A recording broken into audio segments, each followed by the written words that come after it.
हरे कृष्णा। मैं हूं आपके साथ रंजन कुमार और आज के वीडियो में हम जानने वाले हैं कि अगर कोई व्यक्ति अगर आपको अपमान करता है या अगर कोई अपने ही कोई अपमान करता है तो आपको क्या करना चाहिए और उसे जवाब देना चाहिए या नहीं देना चाहिए। तो चलिए हम अनिरुद्धाचार्य महाराज जी के वीडियो के माध्यम से हम जानते हैं। तो चलिए हम स्टार्ट करते हैं। आजकल बच्चे क्या गाना गाते हैं? हमें नौकरी चाहिए, हमें नौकरी चाहिए। क्यों गाना गा रहे हैं? क्योंकि तुमने बच्चों को यही पढ़ाया, बेटा नौकरी करना है, अच्छे नंबर लाओ, नौकरी करना है, अच्छे नंबर लाओ, नौकरी करना है। तुमने बच्चों को अपाहिज कर दिया है, यहां खोपड़ी से, मस्तिष्क से। आपने ये क्यों पढ़ाया कि बच्चा तुझे नौकरी करना है? तुमने ये क्यों नहीं पढ़ाया, बेटा पढ़ो, इसलिए पढ़ो कि तुम्हें नौकरियां, बड़े होकर नौकरियां देने वाला बनना है। नौकरियां दो। नौकरियां लेने वाला बड़ा कि नौकरियां देने वाला बड़ा? बोलो। लेकिन आज माँ बाप क्या पढ़ा रहे हैं बच्चों को? बेटा नौकरी करना है ना। तुम्हें लग नहीं रहा? तुमने अपने, आज जितने बच्चों को नौकरी नहीं मिल रही है ना, कुछ बच्चे उनमें से आत्महत्या कर लेते हैं। नंबर कम आए, नौकरी नहीं मिली, मर गए। उनकी मृत्यु का जिम्मेदार कौन है? उनके माता पिता जिम्मेदार हैं, उनके माँ बाप जिम्मेदार हैं कि तुमने बच्चों को क्यों नौकरी के आश्रित रखा, क्यों नहीं उनकी बुद्धि को विकसित किया कि बेटा एक द्वार बंद है तो कोई बात नहीं, चार दरवाजे खुले हैं तेरे लिए, जा बिजनेस करना, व्यापार करना, तू तो बुद्धिमान है, क्या जरूरत है नौकरी करने की? टाटा बिड़ला अडानी अंबानी ने भी नौकरी की होती तो तुम्हारी तरह आज 50,000 रुपया की नौकरी कर रहे होते वो।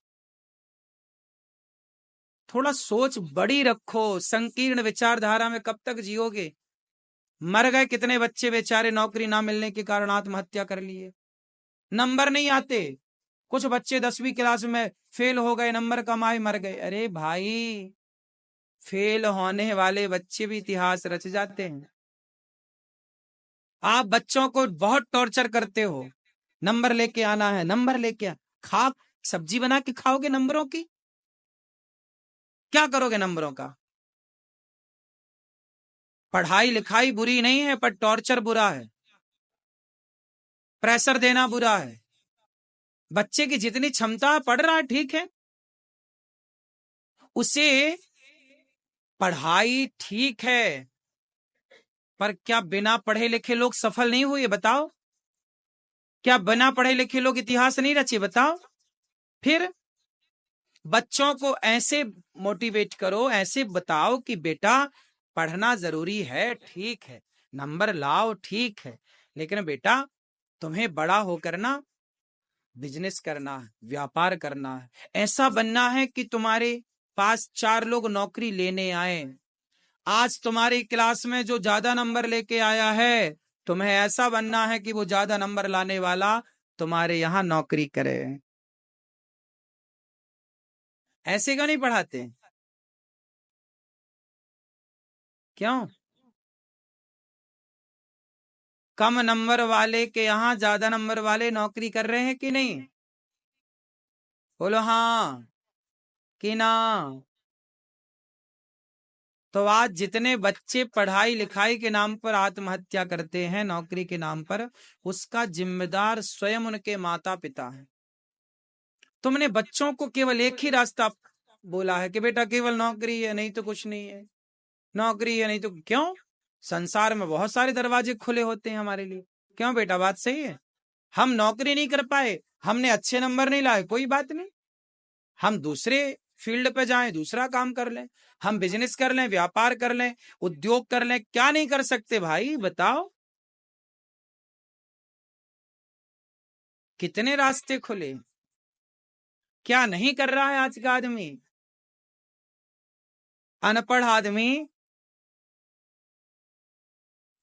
कितने लोग आज भी बाजार में ऐसे बैठे हैं जो बड़े बड़े बिजनेसमैन हैं, पर उनको अच्छे से पढ़ना लिखना नहीं आता, लेकिन बहुत सफल व्यापारी बने। काम उनके घर में पढ़े लिखे सीए 10-10 सीए काम कर रहे हैं। पढ़े लिखे लोग तो पैसों में मिल जाते हैं, पागल। खोपड़ी है, बुद्धि है, तो पढ़े लिखे लोग तो पैसे मिल जाएंगे। हम कितने चाहिए पढ़े लिखे लोग बताओ, पैसे में आ जाएंगे। 50,000 रुपया महीना ढेर मिल जाएंगे। पढ़ाई लिखाई की वैल्यू से ज्यादा खोपड़ी, मस्तिष्क, बुद्धि की वैल्यू है। कई बार अनपढ़ आदमी पढ़े लिखों को चलाता है, नहीं चलाता। फिर तो ये सब पाठ काहे नहीं पढ़ाते बच्चों को? मरने पे मजबूर कर देते हैं माँ बाप बच्चों को, इतना टॉर्चर, नंबर लाना है, नंबर लाना, खाओ नंबर खाओ। क्या करोगे नंबर का? क्यों? आजकल बच्चों का बचपन खत्म हो गया, ना बच्चों को खेलने का समय है, ना कूदने का समय। बस दिन भर झोला उठाए भागते, स्कूल भागते, कोचिंग भागते, खेलने खाने। आप लोग जितना खेलते थे ना, अब आज के बच्चे उतना नहीं खेल रहे हैं। तुमने बचपन गवा दिया बच्चों का पढ़ाई के नाम पे। ना बच्चों के खेलने का टाइम है, ना घूमने का टाइम है। क्यों? पढ़ाई बुराई नहीं है, पढ़ना चाहिए, खूब पढ़ना चाहिए, लेकिन पढ़ाई कर चाहिए नहीं कि सिर्फ पढ़ाई हम करेंगे तो ही हम सफल होंगे, हमारे नंबर ज्यादा आएंगे तो ही हम सफल होंगे। हमारे नंबर कम आए कोई बात नहीं, फेल हो गए हम कक्षा में तो भी कोई बात नहीं, फेल होने वाले के घर में भी पास होने वाले काम कर रहे हैं। बात सही है। फिर बच्चों को वो पढ़ाओ जिस पढ़ाई से उनका लोक परलोक सवर जाए। बच्चों को आप क्या पढ़ाओ? धर्म पढ़ाओ। बेटा धर्म क्या है? आजकल पढ़े लिखे तो हैं बच्चे, चरित्रहीन हो गए पढ़ लिख कर। बच्चों को धर्म पढ़ाओ। बेटा धर्म क्या है? चरित्रवान बनना है, समाज की सेवा करना है। सबसे अधिक पढ़ा लिखा आप किसे मानते हैं? बताओ, सबसे ज्यादा पढ़ा लिखा कौन?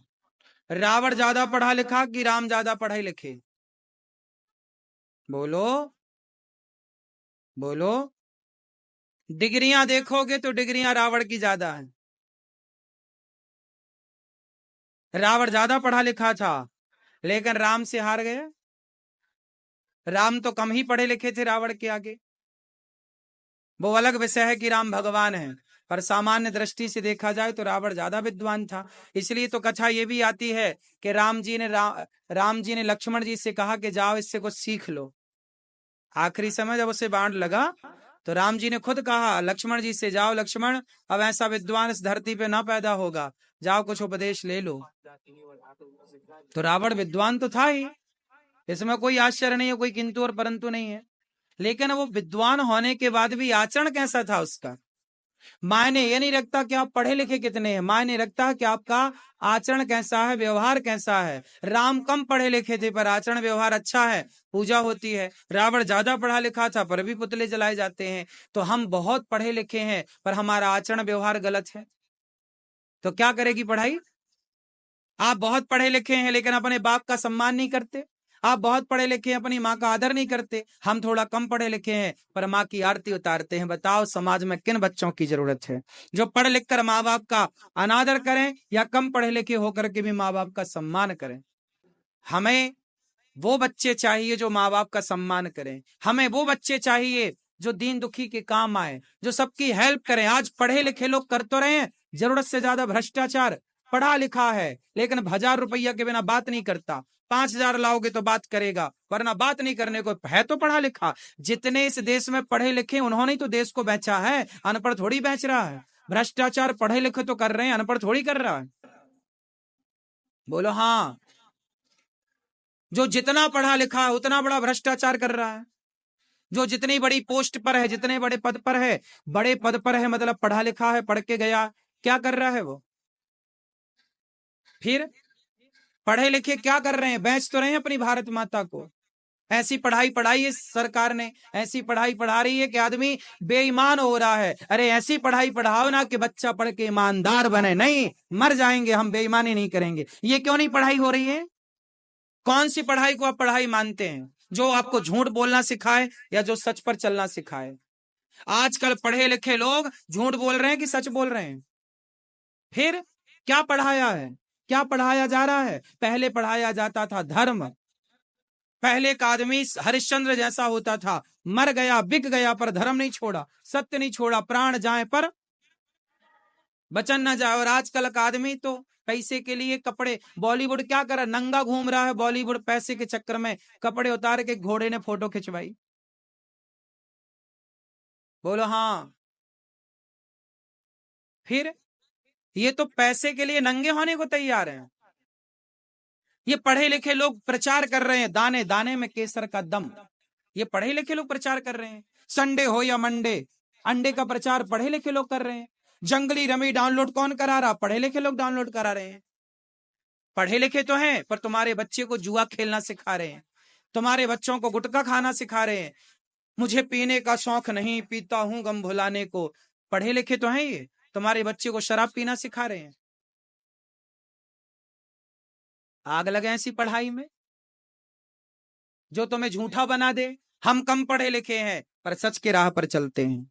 आप भी अपने बच्चों को सच की पढ़ाई पढ़ाना बेटा, मर जाना अच्छा है। झूठ काहे बोलना यार, सच बोल के जिएंगे हम। क्यों मेरी माँ, क्या बोलती तू, सच बोलना है। और आज की पढ़ाई क्या सिखा रही है, बोलो, झूठ सिखा रही है कि नहीं। आजकल के बच्चे स्कूल जाते हैं, झूठ बोलना सीख जाते हैं। क्या मजाल, पहले का बच्चा झूठ नहीं बोलता था। पहले लोग झूठ बोलने से डरते थे। पहले लोग 1 लाख रुपया देने के बाद भी झूठी गवाही नहीं देते थे। आजकल तो आदमी 1 कप चाय में झूठी गवाही दे दे, यार तुमने चाय पिलाई, चलो हम तुम्हारे लिए झूठ बोलते हैं। पहले आदमी चींटी नहीं मारता था। पहले का अनपढ़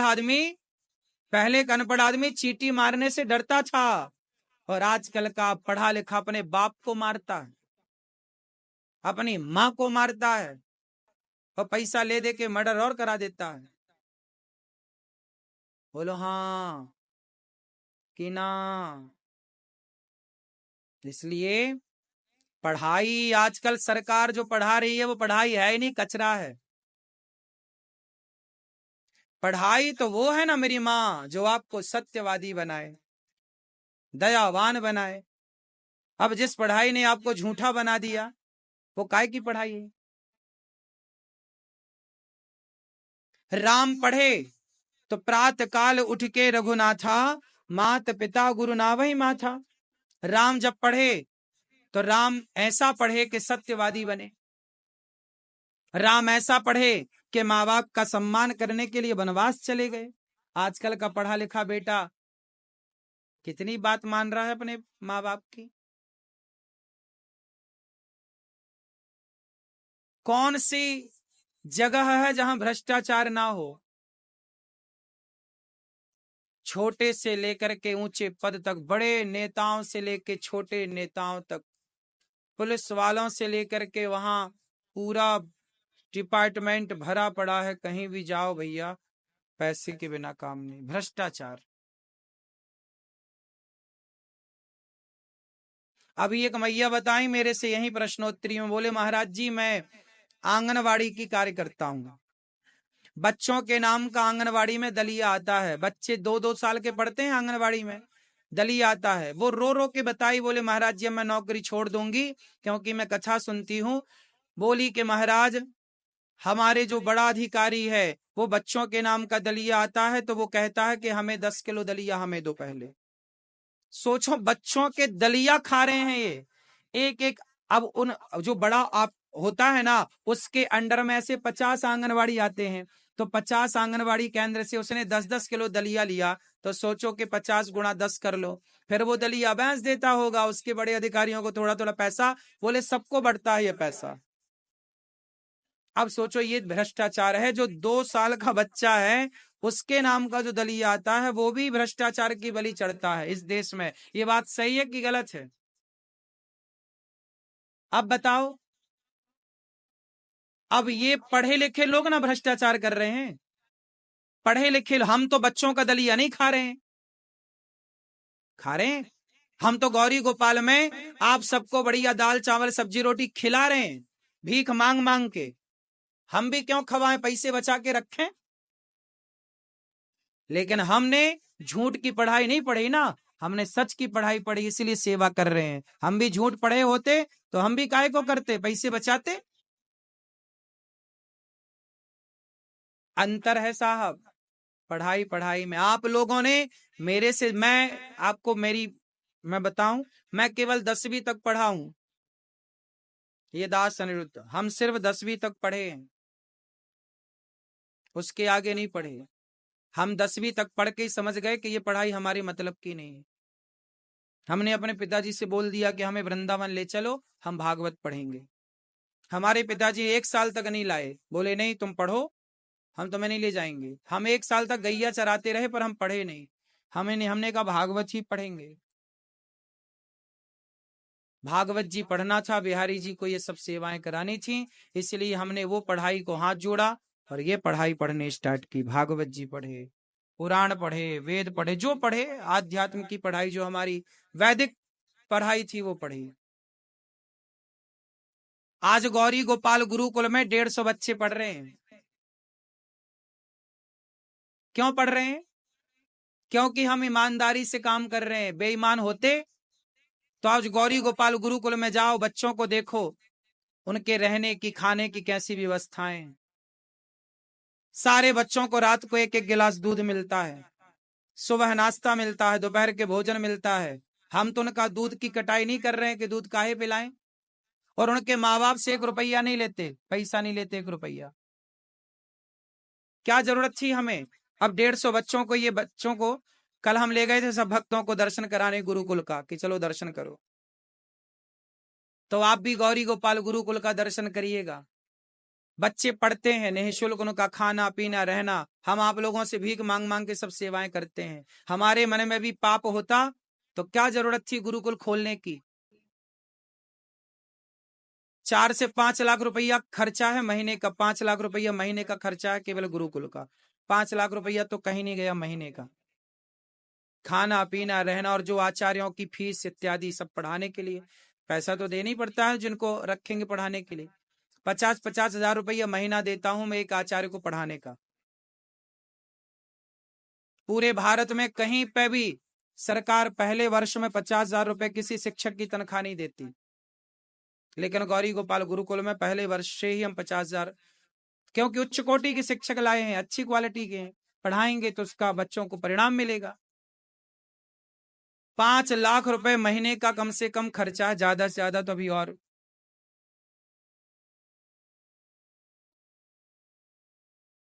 अब 150 बच्चों को आप हिसाब लगा लेना घर में बैठ के, एक गिलास दूध का, रोटी का, भोजन का, वहां उनकी रहने की, खाने पीने की, सबकी व्यवस्थाएं। पैसे तो लगती हैं काम में, लेकिन ये सारा काम हो रहा है यहाँ पर। क्यों? क्योंकि हमारे भीतर बेईमानी होती तो हम क्यों करते? हम भी 2-4 बच्चे ही रखते कि देखो जी 2-4 बच्चे पढ़ रहे हैं। नहीं, पूरा प्रॉपर बच्चों की सब व्यवस्थाएं, एक गुरुकुल जैसा गुरुकुल है। ये सब ईमानदारी से होता है मेरी माँ। अब आप गौरी गोपाल रसोई में जाके भोजन चेक करना, आप सबने प्रसादी पाई होगी। जो आप चावल खाते हो ना गौरी गोपाल रसोई का, वो चावल कौन सा मिलता है आपको? आप में से कितने लोगों ने प्रसादी पाई गौरी गोपाल जी की रसोई में? चावल पाए कि नहीं? कौन सा चावल था वो? आप बताइए। बासमती चावल आप लोग अपने घर पे नहीं खाते, और जाके चेक कर लेना वो बासमती चावल है। हमारे देश में सबसे बढ़िया चावल बासमती ही बोला जाता है। 85 से लेके 90-95 रुपए किलो का चावल है। क्यों? 40 रुपया किलो का चावल भी तो आता है बाजार में, हम वो क्यों नहीं खिलाते आपको? 90 रुपया और 80-85 रुपया का किलो का चावल क्यों खिलाते हैं? इसलिए कि आप हमारे अतिथि हैं, और अतिथि भगवान होता है, और भगवान के लिए सबसे अच्छी चीजें होनी चाहिए। ये मेरा भाव है, ये ईमानदारी है। बेईमान होता तो मैं 40 रुपया किलो का चावल खवाता, पेट तो उससे भी भर जाता आपका। और आप थोड़ी कहते कि आपने ये चावल क्यों खवाया, और सबको फ्री में मिल रहा है। दाल जाके देखना, गाढ़ी दाल, सब्जी, जो व्यवस्थाएं हैं। फिर इससे ये पता लगता है ये ईमानदारी है। सरकार बेईमान होती है, इसलिए वो बच्चों का दलिया भी चुरा लेती है। बोलो हाँ। सरकार को पता है कि भ्रष्टाचार हो रहा है, पर चुप बैठी है धृतराष्ट्र की तरह। सरकार को क्या नहीं पता, सब पता है कि बेईमानी चल रही इस देश में, जबरदस्त भ्रष्टाचार चल रहा है, लेकिन कहां मुंह खुल रहा किसी का? हाँ या ना? आदमी को मौका मिल रहा है तो सब खाए जा रहा है। सब जब सोचिए आंगनवाड़ी का बच्चों का दलिया भ्रष्टाचार की बलि चढ़ रहा है, वहां जो दवाइयां आती हैं उसमें भ्रष्टाचार हो रहा है। सोचिए ये कौन लोग हैं? इसलिए आपसे कहता हूं बच्चों को ईमानदार बनाना, बेईमान ना बनाना। ये धरती ईमानदारों के बल पर टिकी है, बेईमानों के बल पर तो कब की रसातल में चली जाती। क्यों मेरी माँ?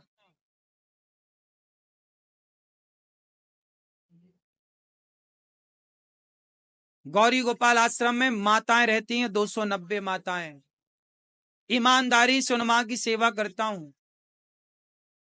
उन माँ को कोई दवाई की कमी ना हो, उन माँ को कोई चीज की कमी ना हो। ईमानदारी है। सरकारी वृद्धाश्रमों को जाके देख लेना, सरकारी व्यवस्थाओं को जाके देख लेना। मैंने आपको बताया था ना कि सरकार की ओर से यहां पर एक अन्य क्षेत्र खोला गया वृंदावन में, 1 महीना ना चला पाई सरकार। और ये गौरी गोपाल में अन्य क्षेत्र 5 साल से चल रहा है, कोरोना काल से। तो इसलिए मेरी माँ, क्योंकि करने वाला ईमानदार है तो करेगा, और करने वाला ही बेईमान हो जाएगा तो कुछ ना हो पाएगा। तो ये ईमानदारी का प्रमाण है कि गौरी गोपाल में जितनी सेवाएं चल रही हैं, इतनी सेवाएं आप आके देख भी नहीं पाते। यहाँ इतनी सारी माताएं हैं कि सभी माताओं का आप दर्शन भी नहीं कर पाते। यहाँ घूमने के लिए आपको कम से कम 2 से 3 घंटे का समय चाहिए, तब आप यहाँ की बारीकी को देख पाओगे। आप आए 10 मिनट में देख के चले गए, 10 मिनट में आप कुछ नहीं देख पाते। आपको समझने के लिए यहाँ की सेवाएं सोचिए। जबकि मैं बहुत ज्यादा पढ़ा लिखा नहीं हूं, लेकिन गौरी गोपाल आश्रम की सभी सेवाएं देखो सुव्यवस्थित चल रही हैं। समय से अपना सब काम चल रहा है, समय से अन्य, मैं यहाँ बैठा हूं फिर भी वहां पे अन्य क्षेत्र बट रहा है, रसोई बट रही है, साधु संतों को भोजन समय से बटता, समय से सेवाएं चलती हैं, टाइम टू टाइम काम होता है, समय से काम होता है। क्यों होता है? क्योंकि ईमानदार हैं। जहां बेईमानी होती है वहां व्यक्ति का स्वार्थ होता है, और जहां स्वार्थ होता है, स्वार्थी व्यक्ति ईमानदार हो ही नहीं सकता। इसलिए अपना निज स्वार्थ छोड़ करके हम देश के लिए, समाज के लिए सोचेंगे, तब ईमानदार बनेंगे। ईमानदार वही होगा जो सबके लिए सोचता होगा। जो अपने लिए सोचा वो स्वार्थी है, वो ईमानदार नहीं हो सकता। अपने लिए सोचता है, इसलिए तो आदमी दूसरों का पैसा ले लेता है। तो गाइस देखिए यहाँ पे कितने अच्छे तरीके से अनिरुद्धाचार्य महाराज जी ने बताया कि अगर कोई आपको अपमान करता है तो हमें उसको उल्टा जवाब नहीं देना चाहिए, नहीं तो हम उसमें और हम में क्या अंतर रह जाएगा। और अगर सहन करने के लिए हमें सीखना चाहिए। जैसे भगवान के एग्जाम्पल दिए कि भगवान के 100 गालियां दिए थे शिशुपाल, फिर भी उसको जो है भगवान ने सहन किया, 99 गाल भगवान ने भी गालियों का सहन किया, है ना। हर लोग पांडवों के साथ में भी इस तरीका से हुआ, उनका अपमान किया गया, फिर भी उन्होंने सहन किया है एक लिमिट के अनुसार, है ना। तो हमें क्या करना चाहिए? हमें सहन करना चाहिए, सही समय का इंतजार करनी चाहिए, और हमें अगर नहीं पॉसिबल हो तो हमें भगवान के न्यायों के ऊपर छोड़नी चाहिए, क्योंकि भगवान उसका न्याय हर सभी को कर्मों का न्याय करते हैं भगवान। और जैसे कि अनिरुद्धाचार्य महाराज जी ने बताया कि हमें जो गरीब होते हैं उनको हमें सहायता करनी चाहिए, हेल्प करनी चाहिए। अगर किसी के पास धन हो, संपत्ति हो, तो हमें उसको, गरीबों को सहायता के लिए हमें योगदान देना चाहिए। उनसे कर्ज नहीं लेना, उनसे ब्याज नहीं लेना चाहिए। ये धर्म बताता है, धर्म भी सिखाता है। और हमें जो है क्रोध से मुक्ति हो, उसके लिए हमें उपाय करने चाहिए अपने आप को बचाने के लिए, है ना। और सनातन धर्म को प्रचार करने के लिए हमें खर्च, अपने धन को इन्वेस्ट करना चाहिए, क्योंकि आज के डेट में जो हिंदू समाज है वो अपने धर्म के बारे में ना जानते हैं, और जब खुद ही नहीं जानते तो प्रचार क्या करेंगे, है ना। तो इस तरीके से आज के डेट में कंडीशन हो चुका है हिंदुओं को। तो आप सबसे रिक्वेस्ट है कि आप भगवत गीता जानिए, गिवगीता.com पे जाइए, फ्री में भगवत गीता कोर्स है, आप इसे जानिए और समझिए और आप खुद सनातनी बनिए और दूसरों को भी प्रचार करिए। तो मिलते हैं नेक्स्ट वीडियो में, तब तक के लिए हरे कृष्णा।